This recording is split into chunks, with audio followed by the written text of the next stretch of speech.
So today we're going to make chilaquiles Mexican style.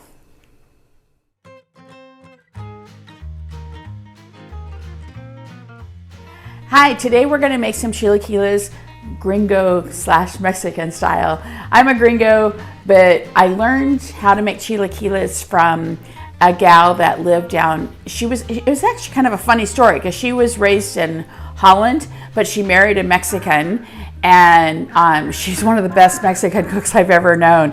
And they lived down in Tecate, and she was so funny. She's like, "Oh, I'm making breakfast. Oh, this is chilaquiles. These are for the women and the children, and these ones over here are for the men."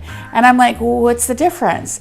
"Oh, these are going to be hot and spicy." I says, "Oh, well, my daughter and I really like hot and spicy." "Oh no, they'll be too spicy." I remember she was born and raised in Holland, so we tasted them. My daughter and I ate the men's chilaquiles, and so that's what I like, is a true spicy chilaquiles. So that's what we're going to do today, but we're going to make it simple, so you don't have to do a lot of work. So one thing you're going to do is you're going to go ahead and buy your corn tortillas, and you can get white corn, you can get yellow corn, whichever kind of tortillas you want. And I'm going to make some extra, and then we're going to make chips. So you can do this for any old chips. Okay, so we got regular tortillas. Sometimes I'll ask, we'll buy the white tortillas. So just go ahead and pull them out, however many you want to make. These are white, aren't they?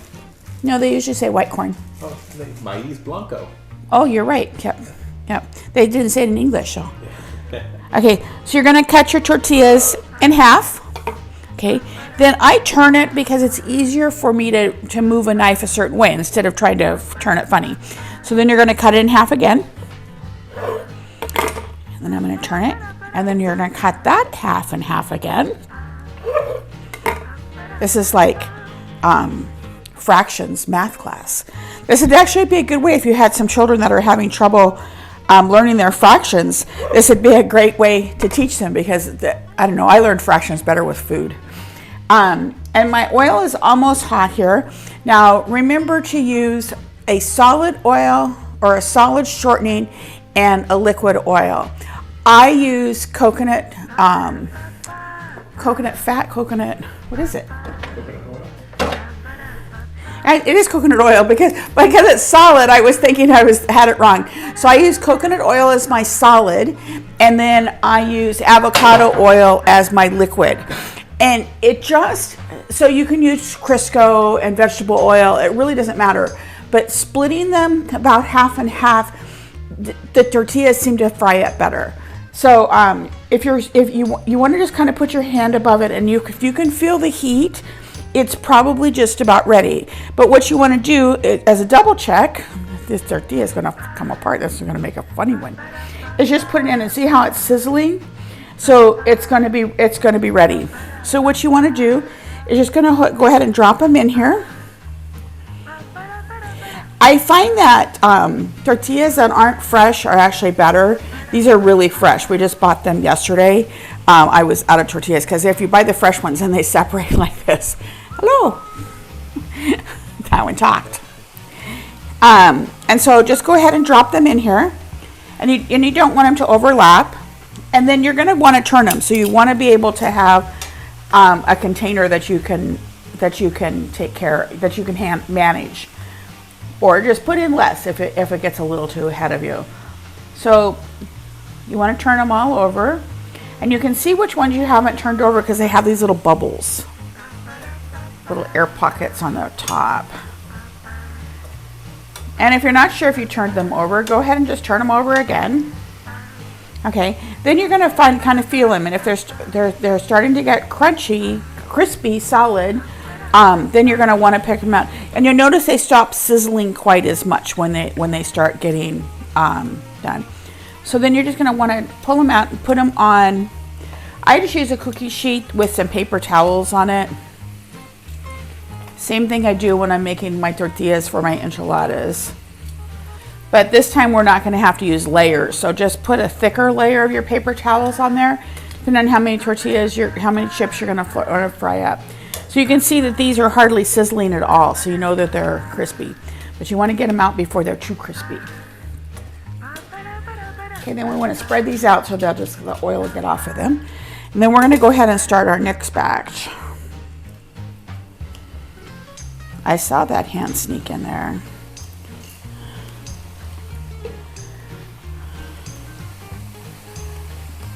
So while these are going, we're going to just go ahead and take whatever, you can just use regular salt. I usually I like a chili lime salt, but I'm out of the chili lime salt, so I went to see what I had. So this has lime on it and chili, so I hope it's a chili lime salt. And just kind of sprinkle that on there.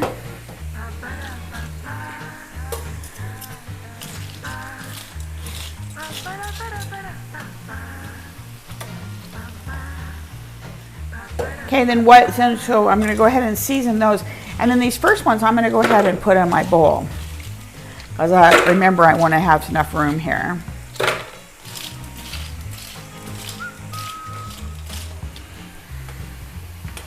So are they good, Charles? They're very good. That sauce is really limey. Oh, is it? Yeah. Okay. Is that too salty, though? No. Okay. The oil also starts to cool down as you put more chips in it because you're frying and you haven't, you're not letting it regather its heat before you're adding the next batch. And you want to take these kind of one at a time and put them in here. But if you go like this and throw them in, you can kind of separate them after they're in the oil, but then you're going to get those chips that sometimes stick together. And I don't know. I don't like those. You get them at the restaurant and are sometimes fun to try to wiggle and break apart without breaking them, but I'm not a big fan of them. We'll clean this up and we're going to switch to make the sauce for the chilaquiles, and then we're going to assemble them. And I'm going to show you how to make super simple sauce, because most of us work all day long, taking the kids to soccer, picking them up from school, sitting in traffic, and we're kind of stressed. We don't want to be making sauce all day long and such. So I'm going to show you how to make some super simple sauces out of stuff you probably already have in your pantry. And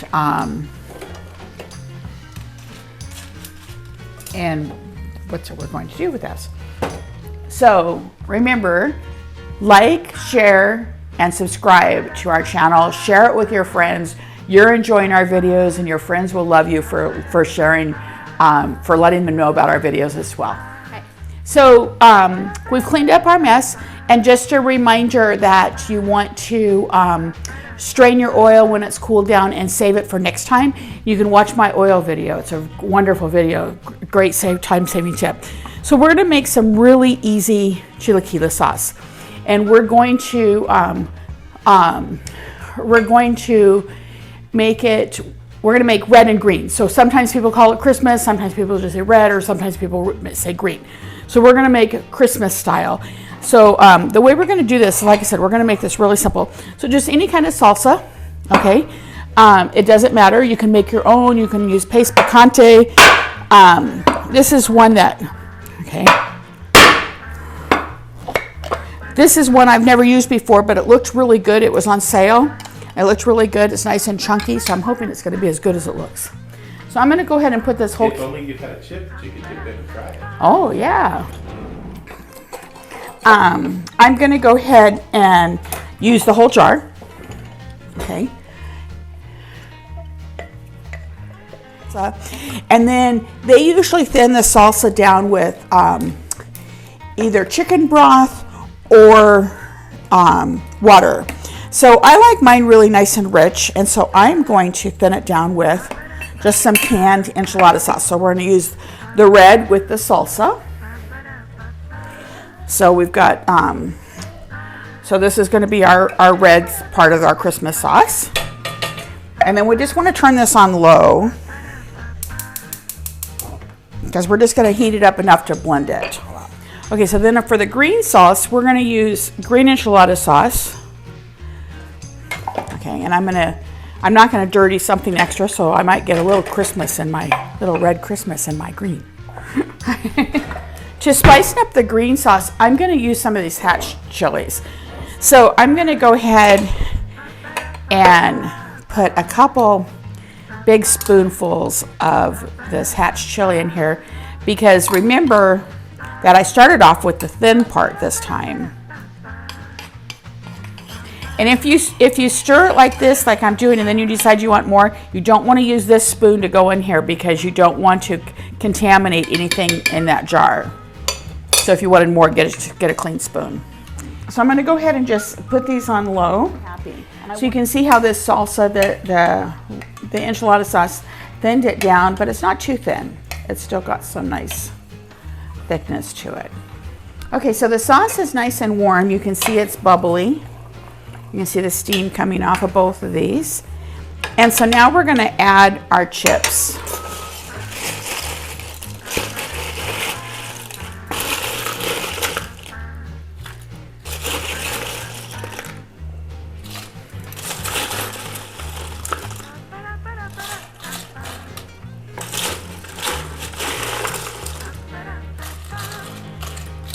So you want to add enough chips that that you're gonna get nice and soft chips, but you also want it to still have sauce. All right, I want to hurry up on these eggs because our chips are getting soft. So we're just gonna put a little bit of butter in the pan.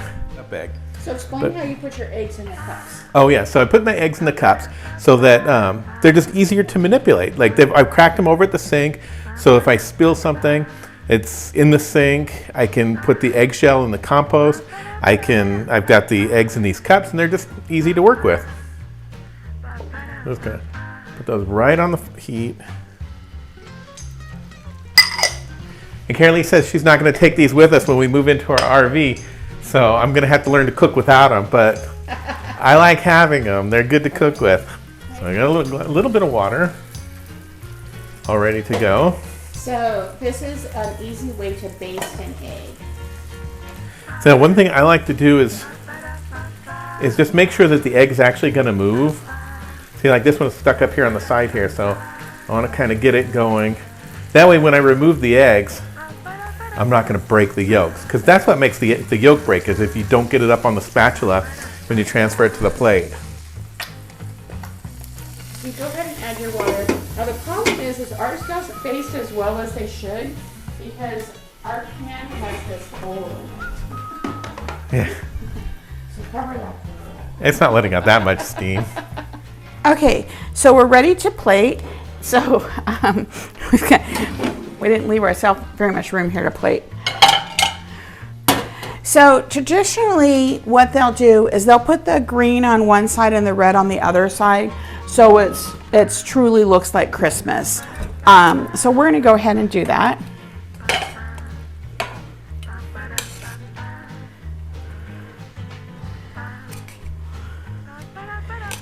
And I'm only gonna put the cheese on top because we're gonna have a lot because we're gonna have two different kinds.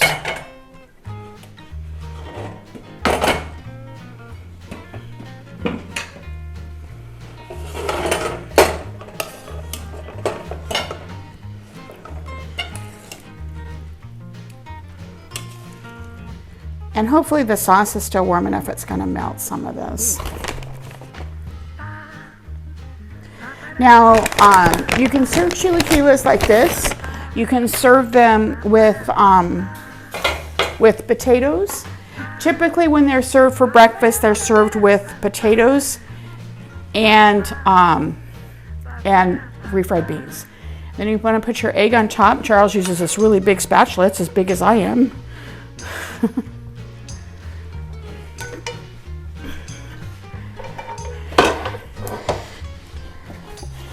Wait, I got a little mess here. Just like the restaurant, we got to clean our little plate up.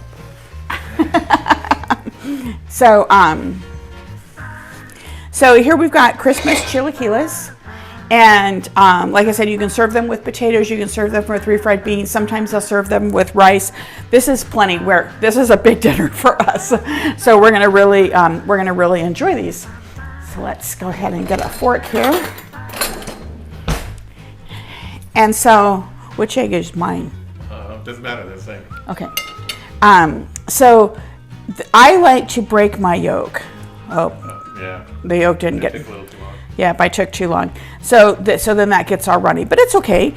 We're just going to take part of our egg and then get a little red Christmas on here.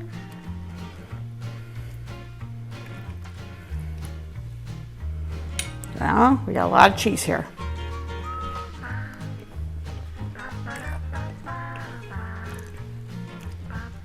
That's good. It's very mild, but it could be, we like it a little spicier, so let's see how the green ones came out. The green ones, remember, we had with our hatch chilies.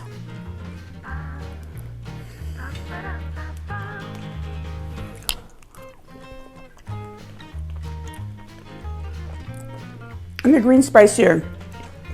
Which is usually the case. Which is usually the case, but you don't think of that. You think of green salsa as being more mild because it's green, because you think of red and you think hot. But traditionally, green salsa is hotter. So Charles, let me have the camera so Okay. you can I can give it a second. give it a taste. So let me get some of the chip here.